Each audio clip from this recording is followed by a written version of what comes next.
a gente não confundir com derrame pleural e não confundir com pneumonia, porque nessas três patologias, quando eu tenho como completamente afetado, um dos únicos parâmetros que a gente vai ter para distinguir uma da outra é observar a taxa para saber se há ou não desvios e para qual lado é esse desvio, porque na atelectasia a gente vai ter um desvio para o lado afetado. No derrame pleural eu tenho um desvio para o lado contrário ao lado afetado, ou seja, desvio para o lado sã, e na pneumonia eu não tenho desvios. E aí, com relação às características, a gente vai falar muito que é o desvio de estruturas para o lado afetado na atelectasia, eu vou ter um colapso do alvéolo, ou seja, ele vai perder aquele ar que deveria existir, e aí por conta disso a consequência é que a gente vai ter um pulmão mais opaco, um pulmão mais esbranquiçado. A gente tem o sinal da silhueta, que nós já aprendemos em outras aulas que seria o sinal da silhueta, mas é quando tem duas estruturas condensadas, ou seja, com cores iguais ou parecidas, e quando elas se tocam, elas perdem o seu contorno, ou seja, elas perdem a silhueta. Eu não consigo mais distinguir quem é quem. Aí isso a gente chama de sinal da silhueta. A opacidade nada mais é do que aquela área mais esbranquiçada que a gente vai ver na radiografia, como na tomografia. A lesão em triângulo, ela tá entre aspas, entre comilhas, porque era apenas para eu eu não coloco isso como característica, tá? Não é um termo médico, não é um termo técnico. É só pra gente saber que se eu tenho uma atelectasia no lóbulo superior do pulmão, eu vou ver ela como se fosse uma forma de triângulo, então ela tá mais ou menos assim. E aí, o S itálico, ou S de Bode, que é o sinal patognomônico dessa patologia, a gente vai entender o que significa ele. Além do S itálico, a gente vai ter como patognomônico, como característica dessa patologia, o desvio da linha média do lado afetado, desvio de quem? A hipótese dependendo da altura da atelectasia, vai desviar de diferentes, como por exemplo, atrás, como no lóbulo superior, eu vou desvio ali da região do coração, se for mais embaixo, então vai depender da altura. E aí eu vou ter um ascenso do diafragma, que nada mais é do que quando ele é puxado, ele é tracionado para cima, para o lado da lesão. E a gente vai ver todas essas características agora. Aqui a gente tem uma radiografia de tórax em AP, e aí a gente vai avaliar o que eu vejo nessa imagem. Eu sempre vou falar para vocês que o desvio nessa patologia é pro lado do afetado. Então vamos jogar para o coluna de aqui. Ela tá levemente desviada do lado onde eu tenho essa lesão opaca, ou seja, essa lesão mais esbranquiçada, essa lesão mais densa, mais opaca. E aí eu falei para vocês sobre uma lesão em triângulo, que é mais ou menos isso aqui. Você vai ver mais ou menos uma lesão assim, é só para eu saber que se trata de uma atelectasia, eu não vou usar esse nome como característica. A gente falou sobre o S-fold, que nada mais é do que esse formato que essa lesão faz pro lóbulo superior, que inclusive é um dos mais patognomônicos dessa patologia. A gente falou sobre sinal da silhueta, que é quando tem duas estruturas condensadas iguais ou parecidas, e elas se tocam e se borram, e eu não consigo distinguir quem é quem. Então aqui se eu olhar para essa região, como essa parte está sendo tracionada para cima, está sendo puxada para cima, eu consigo perceber que eu tive um borramento aqui entre o diáfragma diafragmática e o átrio do coração do paciente. E aí eu perdi esse contorno aqui, e aí a gente chama de sinal da silhueta. Por que isso aconteceu? Porque essa região aqui do diafragma está sendo tracionada para cima, isso a gente chama de ascenso do diafragma. Vocês vão ver outras imagens, que tem outras que são bem mais nítidas do que essa, tá? Com relação à opaca, a lesão opaca, é exatamente essa aqui, esse cinza meio esbranquiçado, que a gente consegue ver nessa radiografia. Se perguntar, por exemplo, quais as características, é todas essas que a gente acabou de falar. A gente tem mais ascenso do diafragma, essa região que está sendo tracionada para cima, a gente tem o sinal da silhueta, que acontece quando ocorre esse borramento entre o diafragma e o coração do paciente. A gente tem o desvio da coluna de ar, que é para o lado afetado, e a gente tem uma lesão opaca, uma lesão esbranquiçada, que a gente vai chamar de opaca, no lóbulo superior do pulmão direito. Posso colocar o tipo em pausa, ele não está tão nítido nessa imagem, mas corresponde. Se, por exemplo, quando eu for falar o tipo de estudo, a gente tem uma radiografia de tórax em AP. Qual é o primeiro tipo de estudo? Vai ser uma radiografia de tórax, PA e lateral. Qual é o gold standard dessa patologia? A atelectasia, eu não preciso solicitar tomografia como gold standard para esse paciente. Então, o gold standard da atelectasia, onde você implementa de estudo, uma radiografia de tórax em PA e lateral. Super de boa essa parte. Aqui a gente tem duas imagens diferentes, mas o mesmo paciente acontece na incidência. Aqui a gente tem uma radiografia não incidência e aqui a gente tem uma radiografia também, mas não incidência, essa que a gente chama de lateral. O que eu quero saber com essa segunda imagem? Somente para a gente ter uma localização da atelectasia. Se fosse de lóbulo médio, a gente iria ter essa imagem coincidindo em cima do coração do paciente. Lembra que eu falei para vocês sobre o ascenso do diafragma? Que existem outras imagens onde a gente vai ver bem melhor esse ascenso. Veja isso. Veja que ele forma como se fosse um biquinho aqui, porque ele está sendo tracionado para o local da lesão. Isso que a gente chama de ascenso do diafragma. Quais as outras características que a gente tem nessa imagem? Todas as mesmas características que a gente já falou na imagem lá em cima. Inclusive essa do desvio é gritante. Por exemplo, se aqui fosse uma pneumonia, como que eu iria diferenciar de uma atelectasia? Na pneumonia, eu não ia ter esse desvio. A coluna de ar, que é o ataque, estaria centrada. Eu também não teria esse ascenso do diafragma, tá? Então essas características eu consigo distinguir, por exemplo, uma atelectasia de uma pneumonia. E aí todas as características que a gente falou aqui nessa imagem correspondem também a essa imagem, porque a lesão é na mesma altura. A única coisa que faltou a gente responder lá em cima foi qual é o diagnóstico, vamos responder nessa aqui, tá? Então, aqui a gente já sabe que é lado contrário, então se esse é o lado esquerdo, vai ser o lado direito do paciente. E eu já sei que é de lóbulo superior, então ficaria a atelectasia de lóbulo superior do pulmão direito. Qual é as características? As mesmas que a gente falou na imagem anterior. Qual é o gold standard? As mesmas, o mesmo. Qual é o primeiro tipo de estudo? Também é o mesmo, tá? Aqui a gente tem mais duas imagens, né? As características dessa imagem são as mesmas. O que eu vou apresentar para vocês aqui quando a gente fala de S-itálico ou S-fold é nada mais nada menos do que somente uma, né? Essa imagem está bem mais nítida. As outras características que a gente falou lá em cima é igual para essa imagem. O que eu tenho? Eu sei que o diafragma está sendo tracionado para cima, porque ele não tem formato, tem forma de curva, então aqui seria o ascenso do diafragma. A gente tem sinal da silhueta, porque essas duas estruturas estão se formando. A gente tem o S-itálico, que seria esse formato que eu acabei de fazer aqui. A gente tem uma lesão opaca no lóbulo superior do pulmão direito e a gente tem desvio da coluna de ar, que é para o lado do local afetado. Esse aqui é uma radiografia de tórax em PA. Qual é o gold standard? É radiografia de tórax em PA e lateral. Lembra que eu falei para vocês lá no início dessa aula que quando eu tenho um pulmão do paciente comprometido completamente, para diferenciar ele de um derrame e de uma pneumonia, eu vou olhar para o desvio da coluna de ar arterial. Observe que eu tenho um pulmão direito do paciente todo comprometido com uma atelectasia e eu vou observar a coluna de ar arterial dele desviada para o lado do local afetado. Se aqui, por exemplo, fosse um derrame pleural, esse desvio estaria contrário, ou seja, para o lado sã. E se fosse uma pneumonia, não haveria desvio. A coluna de ar arterial estaria centrada.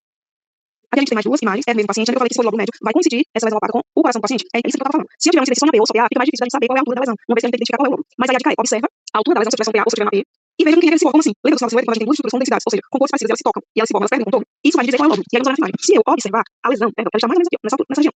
E eu preciso saber qual é o lóbulo. Se eu não tivesse, por exemplo, a gente sabe de lóbulo médio, mas se eu não tivesse, por exemplo, uma incidência em lateral, como que eu faria para distinguir isso? Isso não é possível, mas em algumas imagens a gente consegue ver. Essa lesão opaca que eu estou vendo aqui, ela está se tocando com quem? Ela está borrando com quem? Com o coração ou ela está borrando com o diafragma? Como se borrando? Qual dessas duas opções, o coração ou o diafragma, perdeu o contorno? E ela vamos olhar. Se eu for observar o diafragma do paciente, o mais que vai sensacional aqui para cima, que a gente chama de ascenso do diafragma, eu consigo perceber que eu consigo ver o contorno dele perfeitinho aqui, ó. Então não está borrando aqui.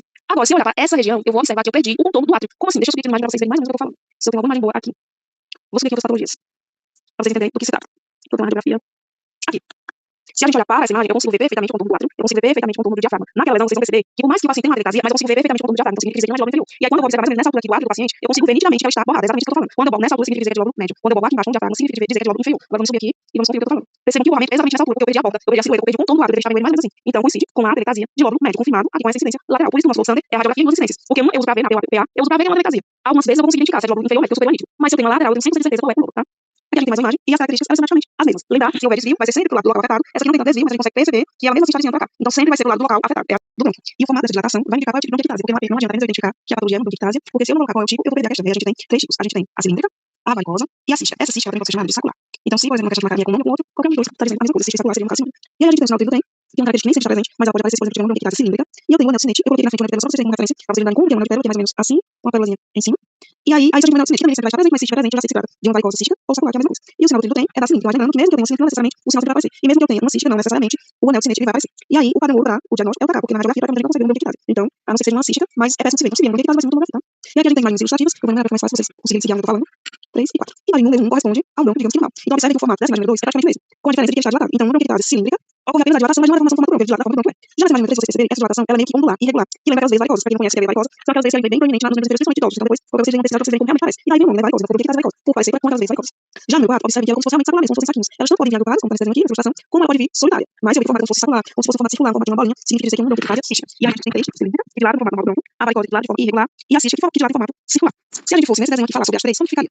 A dilatação. Vamos falar primeiro da cilíndrica. Imagina então, por exemplo, que seja uma cilíndrica. Então, vou ter esse tipo de dilatação. Perceba que ele dilatou, mas ele dilatou no formato normal. Formato normal, de novo normal. Agora, por exemplo, se eu tivesse uma varicose, como que seria? Mais ou menos dessa forma. Dilataria, mas de forma irregular. E se eu tivesse uma cística, como que seria? Dilataria em formato circular, ou formato sacular. Podem estar agrupadas ou podem estar separadas. Mas dilatar em formato circular é bronquiectase cística. Nessa aqui a gente já tem a ilustração de uma dilatação, que seria no caso, a que predomina é essa maior aqui, que seria de forma irregular, essa aqui também é irregular, e seria uma bronquiectase varicosa. E aí você tem que identificar qual é o lado, porque diferente das patologias que normalmente lateral, como por exemplo, pulmonar, na bronquiectase não, você tem bronquiectase só no lado direito ou bronquiectase só no lado esquerdo. E aí você tem que identificar se é direita, se é esquerda ou se é lateral. E aí aqui a gente tem uma imagem, essa imagem de cinema tomografia de tórax, um corte axial, ventana parenquimatoso, que seria o TK em corte axial. E aí eu falei pra vocês sobre o anel cinético, né, que seria o anel de pérola, pra gente ter como referência. E aí nessa imagem aqui, vocês olhem como a gente consegue identificar exatamente aqui.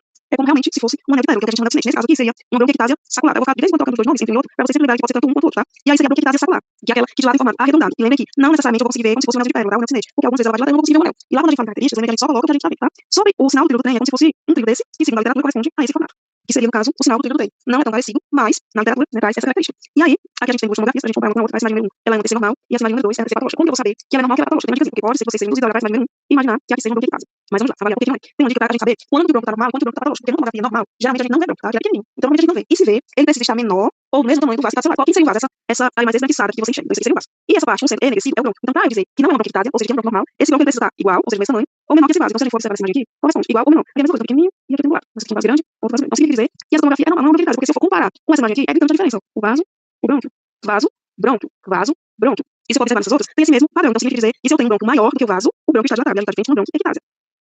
Aqui eu trouxe mais duas imagens, uma normal, uma normal. A número 2 patológica, porque a gente chama do corte, tá? A gente lembra que a gente tem pescoço, tem colunau, tem solital e tem o axial. Esse daqui corresponde ao colunau. E aí a nossa intenção é também comparar, né, com o meu sangue com o meu patológico, mas a imagem 2 é patológica. Porque se você observa, eu tenho uma dilatação desses broncos, completamente lateral, e a gente já sabe que dilatação do bronco corresponde a uma bronquiectase. E aí eu posso ter os três tipos de bronquiectase ao mesmo momento, eu posso ter os três tipos de dilatação, só que no diagnóstico eu não posso colocar como fez. E aí o que eu faço? Eu só posso colocar qual é o que eu coloco, o que predomina. Então se eu tenho mais bronquiectase varicose, o diagnóstico vai ser bronquiectase varicose bilateral. Se eu tenho mais cística, o diagnóstico vai ser cística. Se eu tenho mais cilíndrico, o diagnóstico vai ser cilíndrico. E se eu observar essa imagem, eu tenho mais aquela cística dilata de forma irregular. Se ela se dilata de forma irregular, significa dizer que ela é varicose. Então qual seria o diagnóstico dessa imagem? Bronquiectase varicose bilateral, tá? Se perguntar, por exemplo, qual é o gold standard, tá cá.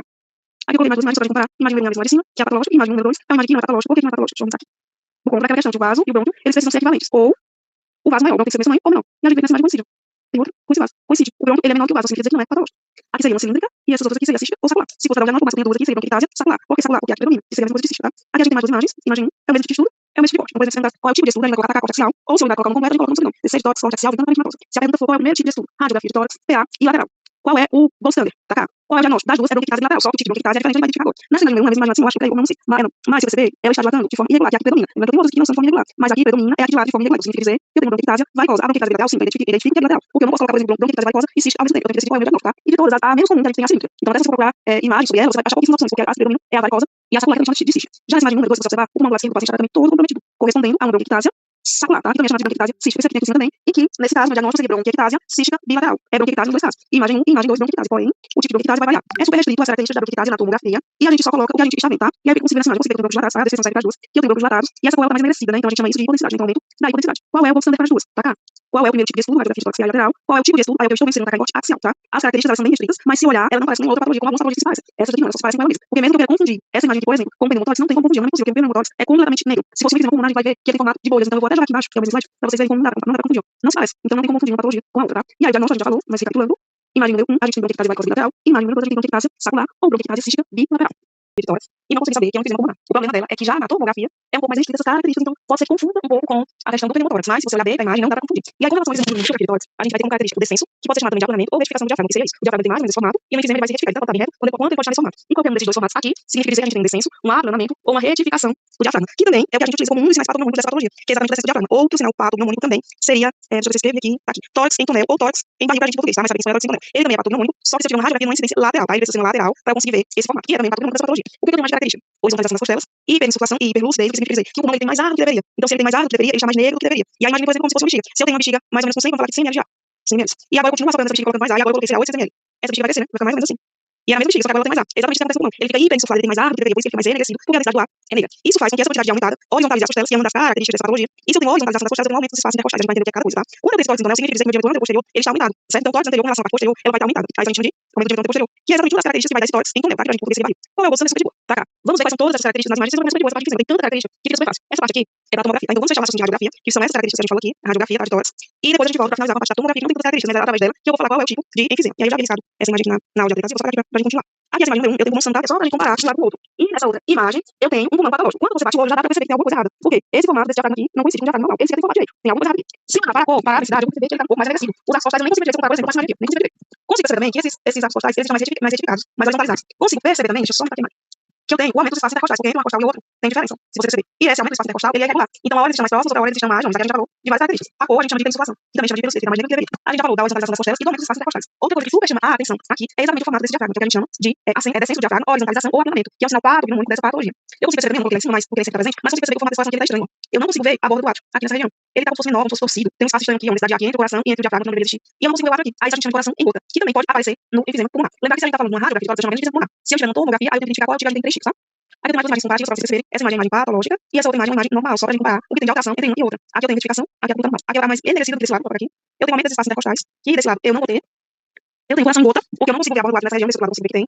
E todas as outras características que a gente já falou, que é super fácil o enfisema pulmonar na radiografia. Só lembrar que no pneumotórax, no pneumotórax em espanhol, eu também vou ter um coração um pouco mais enegrecido. Só que no pneumotórax eu não vou ter esse coração em gota, eu não vou ter alteração, que essa retificação não existe. E no pneumotórax lembra que vai fora do pulmão, não é dentro. Então eu não consigo ver esses vasos que eu consigo ver aqui no enfisema pulmonar, tá? O pulmão também vai estar enegrecido da mesma forma, mas nessa outra patologia no pneumotórax eu não tenho vaso presente. Aqui eu consigo ver que tem mais que esteja negro, ainda assim eu consigo perceber essa densidade do pulmão, tá? Lembra que eu falei sobre o tórax, então, né? Pra gente português e tórax e barriga. Aqui imagem número 1, imagem número 2. Imagem número 1 é fisiológica, imagem número 2 é patológica. Observem esse espaço e observem esse espaço. Imagem número 2 está muito mais aumentado. Se eu for observar para o diafragma, um está normal, outro está retificado. Se eu for olhar o diâmetro ântero posterior, esse está normal, esse está aumentado. Essa densidade aqui é uma densidade quanto normal de ar, já essa densidade está muito mais enegrecida do que deveria. Então significa dizer que nessa imagem número 2 a gente tem enfisema pulmonar com todas as características que a gente já sabe quais são, tá? Aqui, na tomografia, que eu falei que a gente vai ter que definir qual é o tipo de enfisema, e eu só consigo fazer essa definição se for uma tomografia. Na radiografia, isso não é possível. Então eu vou voltar aqui pra gente observar quais são as características, tá? Lembrando que a partir daqui a gente vai dar o diagnóstico de enfisema pulmonar mais alguma coisa. O que seria alguma coisa? Onde é que está a localização? Apenas se for uma tomografia. Porque se for uma radiografia, a gente vai apenas enfisema pulmonar, tá? E aí na tomografia eu vou ter 3 formas. Eu vou ter a fibra que também é chamada de centro lobular. Eu vou ter a paraciptal e eu vou ter a panlobular, que também é chamada de panacinal. Qual é a diferença de uma e de outra? Exatamente a localização. Eu vou ler, mas a gente vai resumir isso aqui pra ficar mais fácil, tem algumas dicasinhas pra gente não confundir. Na centro acinar eu tenho disposição focal limitada a bronquíolos respiradores. Então vai afetar apenas os bronquíolos respiradores, mas vamos focar no nome centro, pra ficar mais fácil. Vou focar no nome centro. A paraciptal, ela envolve estruturas distais, duplos, sacos alveolares e a mais comum. Aqui eu vou focar no distal. Então a gente já tem centro e distal, são dois que eu vou focar. Lembrando que o centro está relacionado à centro acinar ou centro lobular, e o distal está relacionado a essa paraciptal. Então a gente pode pensar em para o lado, para o septo, tá? E eu vou ter a última, que ela envolve todo o alvéolo distal até o terminal, ou seja, o pulmão completamente comprometido, que é essa que a gente chama de pano lobular ou pano acinar. Agora vamos pegar esse primeiro que é centro acinar e vamos olhar aqui nas imagens.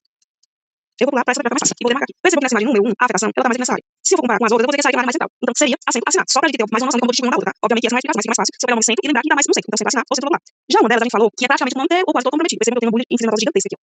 Então praticamente, ele tem vários aqui, praticamente o pulmão inteiro do paciente está comprometido. E aí a gente chama isso de pano lobular, tá? Ou pano acinar. Já nessa imagem de volta, aqui percebam que ela está mais lateral, né? Lembra que eu falei distal, aqui é a parte distal, lá em cima? Essa corresponde à paraciptal, que é a região distal. Então a gente tem 3 localizações diferentes. A gente tem uma que é mais na periferia, mais distal, que é a paraciptal. A gente tem aqui mais no centro, que seria a centro acinar. E a gente tem aquela que é praticamente total, que seria a panlobular. Essa imagem também aqui é a mesma coisa. Aparentemente ela parece não parece que o pulmão quase todo está comprometido. Mas a gente for explorar bem essa imagem, a gente vai perceber que toda essa região aqui está comprometida. Tem várias outras fibras, só circunstâncias, tá? Mas tem várias aí dentro delas. Então se a gente for observar tudo que eu tô circulando aqui, outra que tem que nem tá assim para delimitar. Praticamente todo o pulmão do paciente está comprometido. E a gente já sabe que uma delas, o pulmão todo ou quase todo está comprometido, que é a panlobular. E aí essa daqui, quando tem um comprometimento total ou quase total, é panlobular, não cai enfisema pulmonar, panlobular. Quando eu tenho uma mais na parte distal, mais na parte periférica, é a paraciptal. E quando eu tenho ela de forma mais central, seria a centro acinar. Como ficaria então no completo? Dessa imagem número 1, enfisema pulmonar, centro acinar, ou centro lobular, como você chamar, para o diagnóstico. Nessa imagem número 2, enfisema pulmonar, panlobular, que é aquele que é quase total. Já nessa imagem aqui, nessa imagem número 1, ficaria enfisema pulmonar, paraciptal. Lembrar aqui, eu só vou colocar com esse nome se for no tomografia, porque se for numa imagem assim, é apenas enfisema pulmonar. Por que eu não coloco se é centro acinar, se é panlobular, porque na radiografia eu não consigo ver. Lembrando que essas características que você já falou, horizontalização das costelas, descenso, aplanamento, retificação de diafragma, coração gordo, todas essas características aí, que é o que está escrito lá na primeira página, é apenas para radiografia, tá? Porque na tomografia eu tenho características super restritas e o que eu vou falar mesmo é qual é o tipo. Então, por exemplo, se fosse qual é o tipo de estudo, independente se é radiografia ou tomografia, a resposta vai ser AK. Quais características encontradas? Se for na radiografia, são essas que a gente escreveu aqui em cima e descreveu na imagem. Aqui. E se for na tomografia, o que eu vou falar? A tomografia ela é mais restrita. O que eu vou falar? Que a gente tem, vou botar aqui. O que eu posso falar? Eu tenho bulhas enfisematórias, porque esses são bulhas de enfisema mesmo. E eu posso falar com relação à cor, né? Porque ele está mais enegrecida. Então a gente vai ter um aumento da hipodensidade, que está mais enegrecida. Só isso. A gente só coloca o que tem, tá? E aí aqui eu coloquei uma outra imagem dela, só pra vocês verem, quando eu tenho uma bulha enfisematória gigantesca, como se fosse mais ou menos isso aqui, ó. Mais ou menos isso aqui. E nesse caso eu consigo ver na radiografia, isso aqui, ó. Aqui seria uma bulha enfisematória. E a gente tem todas as outras características que a gente já falou. E aí vamos responder essa imagem.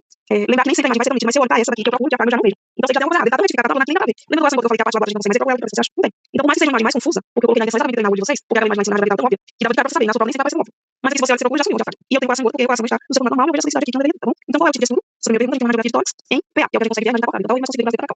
Qual o órgão afetado? Aqui o órgão afetado do paciente é o pulmão, né? Dos dois lados tem enfisema lateral. Quais são as características encontradas? Eu tenho números, todas as características eu tenho aplanamento, você pode chamar de retificação ou descenso do diafragma. Eu tenho coração em gota, eu tenho aumento dos espaços intercostais, eu tenho horizontalização das costelas e eu tenho essa coisa que a gente pode chamar de hiperlucidez, tá? Todas essas são características. Qual é o diagnóstico? Enfisema pulmonar. Por que eu identifico qual é o tipo? Porque a gente tá diferente com a radiografia. Qual é o bolso, André? Tá cá.